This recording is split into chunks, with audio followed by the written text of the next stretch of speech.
Ahli digital forensik Rismon Sianipar menyebut Presiden ke-7 RI Joko Widodo dan dosen UGM Kasmujo sebagai penipu. Hal ini lantaran pernyataan Jokowi pada 2017 berbeda dengan fakta saat ini bahwa Kasmujo bukan merupakan dosen pembimbing skripsinya. Pernyataan ini disampaikan oleh Rismon Sianipar dalam sebuah pernyataan di akun YouTube yang dibuatnya. Rismon menuduh Kasmujo bersama dengan Jokowi sudah melakukan penipuan.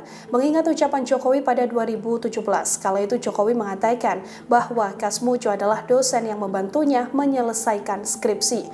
Padahal kini terungkap bahwa Kasmujo bukan dosen pembimbing melainkan dosen akademik Jokowi di UGM. Untuk itu Rismon Sianipar menduga bahwa pada 2017 lalu Jokowi dan Kasmujo sedang berakting. Menurutnya Kasmujo juga turut andil menipu karena seolah menjadi pembimbing Jokowi. Untuk itu Rismon yang kini juga sedang berkasus dalam perkara ijazah Jokowi meminta agar Kasmujo dijebloskan ke penjara. Bahkan Rismon menyebut bahwa harusnya Presiden ke-7 Joko Widodo juga turut dipenjara